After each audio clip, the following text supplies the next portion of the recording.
Здравейте! Днес при нас е Юлиан Василев, сътрудник в 49-то Народно събрание и кандидат за депутат в 50-то Народно събрание от партия Възраждане. Той работи върху предложение за изменение и допълнение в Закона за движение по пътищата и по-точно за тротинетките. Здравейте! Добър вечер и благодаря на Мултимедия Инфо за възможността да поговорим по един наболял проблем, а именно така наречените тротинетки и тяхната роля в движението по пътищата и извън пътищата. Сега, както всички знаем и виждаме всеки ден, върху тротинетките няма почти никакви регулации и тяхната употреба е доста хаотична и безразборна. Прощавайте, те така ли са записани в закона като тротинетки? По принцип тротинетките се наричат индивидуални електрически превозни средства, така са записани в Закона за движението по пътищата. И те са в момента с статут на нещо като велосипеди, т.е. всеки един може да си ги купи или да си ги вземе свободно, не се изискват свидетелство за правоспособност за управление на тротинетка, не се изисква предпазна екипировка, каска. Общо взето абсолютно безконтролно е движението не само в пътната мрежа, ами и в парковите зони. И като цяло това нещо смятаме, че в един момент ще доведе до тежки инциденти, за съжаление може би и фатални такива. До сега не са ли ставали инциденти с тротинетки? Да, за съжаление ставали са, стават и ще стават. Ние, за да бъдем пунктуални и за да бъдем обективни в хода на подготовката на законопроекта, стига да заработи 50-то Народно събрание, ще изискаме справка от Министерството на вътрешните работи за настъпилите тежки пътни инциденти с участието на индивидуални електрически превозни средства. Също възнамеряваме да изискаме аналогична справка от Министерството на правосъдието за повдигнати обвинения към водачи, свързани с пътно-транспортен инцидент с участието на индивидуални електрически превозни средства. Така ще имаме една, може би, точна статистика и база, върху която да стъпим и по този начин да си градим законодателните предложения, защото всичко трябва да бъде издържано и изпипано възможно най-добре. Към момента ви от Възраждане имате ли готово решение за проблема? Ние имаме готови идеи, предложения за изменение и допълнение в Закона за движение по пътищата, с които да се регулират точно тези електрически индивидуални превозни средства и по този начин да се сложи малко ред в тяхната употреба. Може ли да разкажете малко по-подробно за вашите идеи? Можем да поговорим едно по едно, да изговорим как ние виждаме нещата, като на този етап все още са идейни предложения, т.е. всичко може да бъде допълнително разширено или променено в определен аспект, спрямо и отзива, който ще получим от специалисти, от граждани, защото на нас целта ни е да направим един добър и работещ закон, който да удовлетворява всички заинтересовани страни. Не искаме да правим, както типично се процедира в България, да се чака някакъв тежък инцидент, след което да се прилагат спешни драконовски мерки под медиен натиск, без да се мисли, без да се предвиждат негативни последствия, защото тази практика не води до нищо добро в дългосрочен план. Според нас от Възраждане законите трябва да се правят предварително, трябва да се обмислят много внимателно, плюсовете и минусите. Един закон трябва да привнася много повече добро, отколкото лошо. И когато може да се измисли така закона, тогава трябва да се предлага. В противен случай всякакви бързи, необмислени мерки, законодателни, могат да навредят на обществото и на интересите и на правата на обществото повече, отколкото да му помогнат. И все пак, какви идеи имате по същество за регулиране на тротинетките?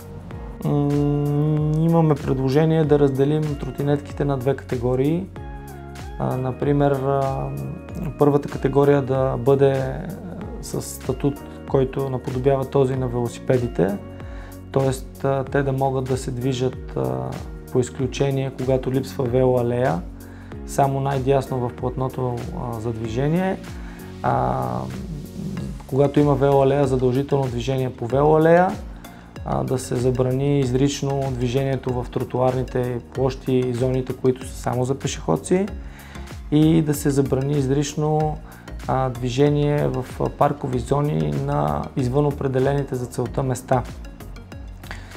Също така основното нещо, което трябва да се направи с тези тротинетки, които са така наречената категория 1 със статут на велосипеди, трябва да се направи ограничение на скоростта.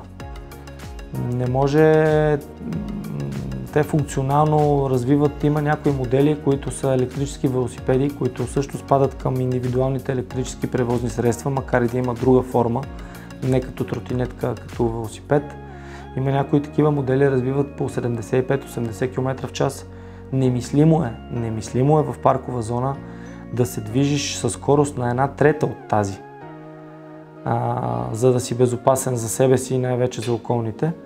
Затова трябва да им бъдат поставени повсеместно ограничители на скоростта и доста строги глоби и санкции на хората, които са го премахнали този ограничител или по една или по друга причина се движат с по-висока скорост, специално в парковите зони. Какво очаквате да се подобри, ако въведете тези регулации? По този начин трябва да предотвратим инциденти, които могат да възникнат с малки деца, или когато те управляват самите тротинетки, защото въпреки че закона в момента изисква по спомен 12 годишна възраст, те много често и по-малки деца по един или по друг начин се качват върху тротинетката, карат доста бързо, безразсъдно, опасно за тях, опасно за околните, возят се и по двама, че и по трима, което също в момента е забранено от действащия закон, но въпреки това не се спазва, защото когато няма санкции тежки и няма кой да ги прилага, дори и най-добрият закон не работи. Вас това неприлагане на закона не ви ли притеснява? Ние имаме това предвид и ще се опитаме да го променим така, че закона да работи. Другата категория тротинетки, така наречените индивидуални електрически превозни средства, при нея, понеже много хора в чужбина, в България не знам всъщност колко са много, на фона на автомобилистите и мотоциклетистите, но да кажем, че има такъв процент наши сънародници, съграждани, които искат да се придвижват по пътната мрежа, да използват тротинетката или електрическия велосипед вместо мотопед, мотоциклет или автомобил. Ние трябва да ги насърчим тези хора да го вършат, защото по този начин решаваме в някаква степен проблем с трафика. Най-малкото, което е с паркоместата, особено в София или в големите градове. Но от друга страна също трябва да наложим регулации на този тип превозни средства, така, щото да е справедливо спрямо останалите участници в движението и другите спрямо другите категории превозни средства. Какво точно имате в предвид? Например, тази втора категория планувана тротинетки, пак казвам, тук в момента всичко е идеен проект, всичко е условно и всичко подлежи на промяна. Но така плануваната втора категория трябва да има статут, който да е близо до този на мотопедите.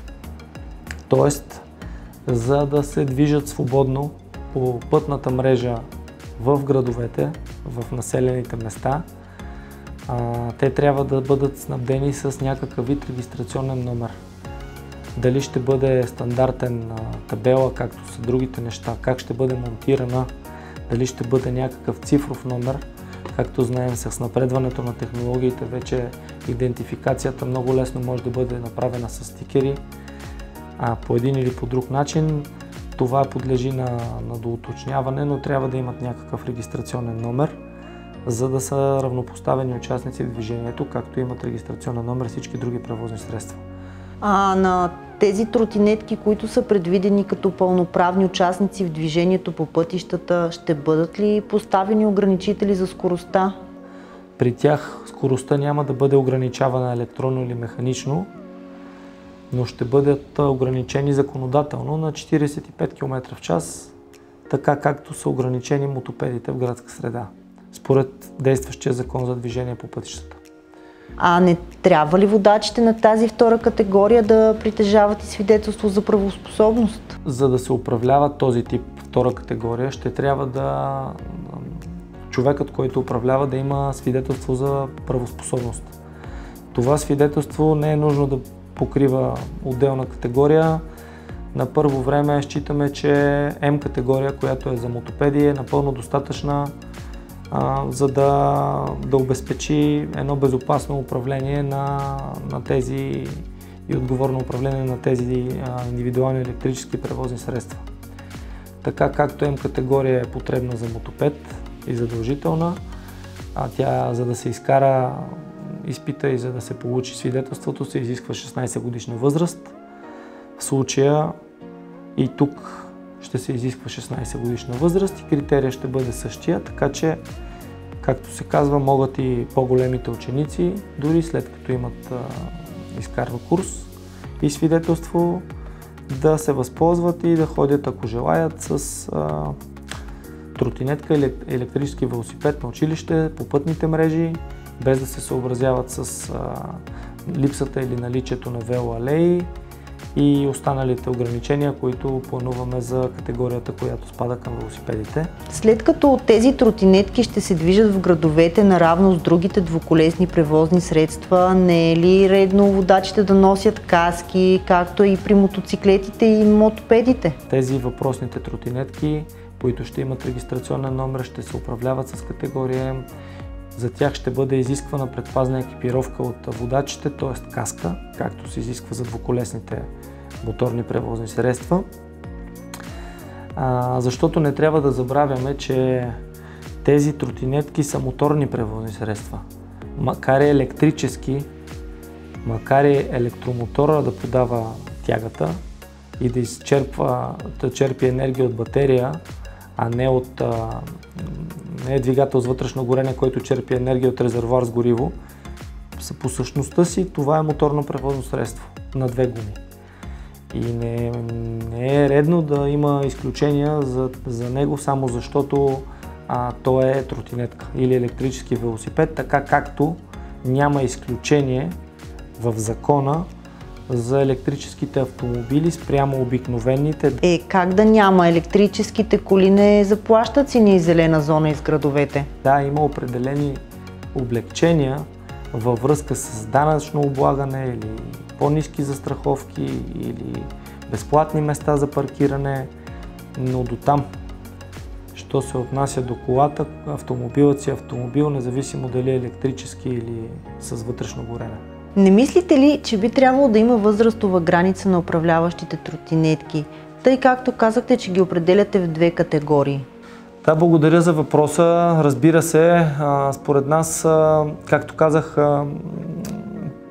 тези, които са от втората категория с право да се движат равноправно в пътната мрежа из градовете, подчертавам, защото и на мотопедите е забранено да се движат по автомагистрали и така нататък, както знаете, но на тези, които са с възможност да се движат из пътната мрежа в градовете, възрастовата граница долната ще е 16 години. Защото на 16 години един човек може да изкара М категория в България. Т.е. да получи правоспособност за управление на мотопеди, което искаме да приложим като критерии към тези тротинетки. Що се отнася до другите тротинетки, които са от първата категория, които ще са без регистрационни номера, без изисквания за регистрации и така нататък, при тях според нас Възрастовата граница може да бъде дори 10 годишна възраст за управление, но при положение, че се постави ограничение на скоростта, което да бъде в рамките на 8 до 10 км в час. Това важи за парковите зони, но ограничението трябва да е електронно или механично, по-скоро електронно, което да си е на всяко електрическо индивидуално превозно средство и при установяване на свален ограничител глобата трябва да бъде много сериозна, защото тук се касае все пак употреба в среда, която е доста натоварена и има много, в парковите зони има много безразборно движение на хора, особено малки деца, домашни любимци. Там наистина трябва да се карат и да се използват тези тротинетки изключително внимателно, което може да се обезпечи с ограничения в тяхната максимална скорост в тези зони. Щом ще има регистрация и регистрационен номер, следва ли да има гражданска отговорност и съответно преглед в тази втора категория? Да, това също е доста важно. Обмисляме го и най-вероятно е редно да бъде така и същите превозни средства да плащат, да минават през годишен технически преглед и да плащат за застраховка гражданска отговорност, защото като пълноправни участници в движението по пътищата, те трябва да се ползват от същите права и задължения, както се ползват всички останали водачи на другите категории МПС-та. Добре, ако се обособят две категории, втората ще се движи по пътищата, за нея контролът ще бъде извършван от пътна полиция или от кого? Да, точно така. Така както контролират всички останали категории пътни превозни средства. Тогава кой ще прилага закона из парковете и алеите? Както знаем, закона за движение по пътищата важи само по пътищата. Това е доста сполучлив въпрос. Общинска полиция. В момента и в Общинския съвет, нашите общински съветници, не само в София, работят за увеличаване щата на общинска полиция, защото един такъв тип полицейски сили биха били много полезни за съблюдаване на изпазване на обществения ред и всякакви такива стопиране на всякакви противообществени прояви, например във връзка с мигрантския натиск, който напоследък стана все по-тежък. Може да в парковите зони, след като се изготвят съответните наредби от Общинския съвет, парковите зони са прерогатив на Общинска полиция и Общинска полиция би могла да съблюдава спазването на съответните разписания на закона и на общинските наредби с общинските терени, като всякакви закононарушения и съответно глоби и санкции биха били използвани, за да се попълва общинския бюджет, което от една страна също е един допълнителен материален стимул за общините да си вършат по-качествено работата и да налагат по-строг и редовен контрол над всички прояви противозаконни, които се случват постоянно. Може ли да посочите пример? Например, една скоба отварям. Според Закона за ветеринарно-медицинската дейност, стопаните на животни, на кучета най-вече, са длъжни да ги разхождат на повод, извън обособените за целта места, които са заградени площадки за игра на домашните любимци. Но специално например в Северния парк в Надежда, това не се прави. Повсеместно са пуснати кучетата съвсем свободно и въпреки, че това е нарушение на закона, понеже трябва общината да санкционира, няма щат и друга служба, която да налага санкции за тези нарушения. Общината, в чийто район спада Северния парк, не го прави това нещо и това довежда до две негативни последствия. Първото, че не се спазва закона. Все пак сме в правова държава и трябва закона да бъде спазван от всеки винаги и навсякъде. И второто, което е, че се изпускат едни, смея да кажа, сериозни средства, които биха могли да попълват общинската каса, общинския бюджет, ако сериозно се подходи към такъв тип нарушения, които са ежедневие. Нали, затварям скобата, същото би било и с тротинетките. Същото би било и с всякакъв тип самосиндикално поставени маси, столове и какво ли още не на общински терени. И нали, да не се отклонявам прекалено много от зададения въпрос, общинска полиция или специално обособени звена на СДВР. Звучи добре, но изглежда, че имате още доста работа. Това също трябва да се изговори, да се изчисти в последствие, преди да пристъпим към писането на самия законопроект. Но аз съм сигурен, че когато се консултираме и с граждански организации, и с обикновени граждани и хора, и ползватели на индивидуални електрически превозни средства и такива, които всъщност и не ги харесват, нали, защото трябва да се чуе всяка една гледна точка и да се изслуша всеки, който има мнение и желае да го сподели, преди да се пристъпи към изготвянето на законопроекта. Аз съм сигурен, че към онзи момент ще изчистим всякакви такива технически подробности, защото трудно е, но трябва да се направи и ние не сме се хванали с това, което вършим, за да ни е лесно, а за да го свършим както трябва. И вярвам, че ще успеем. Вие бяхте с екипа на Мултимедия Инфо, а наш гост беше Юлиан Василев. Ще продължим да следим неговата работа по Закона за изменение на движението по пътищата. И аз ви благодаря за поканата, за мен беше удоволствие. Чест ви прави, че се занимавате с материя, която не е толкова популярна в медийното пространство. Законодателството като цяло не му се обръща подобаващо внимание и що се касае до работата на Народното събрание, според мен основната тенденция пада върху това кой с кого си ляга, кой какво бил откраднал, което по мое мнение не е правилно, защото Народното събрание е висшия законодателен орган в България и би било чудесно, ако повече ваши колеги се интересуват от реалната работа, реалната дейност, която то извършва, а именно изработването на законопроекти и приемането на закони. Искам да благодаря и на вашите зрители, че бяха с нас през това време, проследиха нашия разговор и да им пожелая на всички на добър час.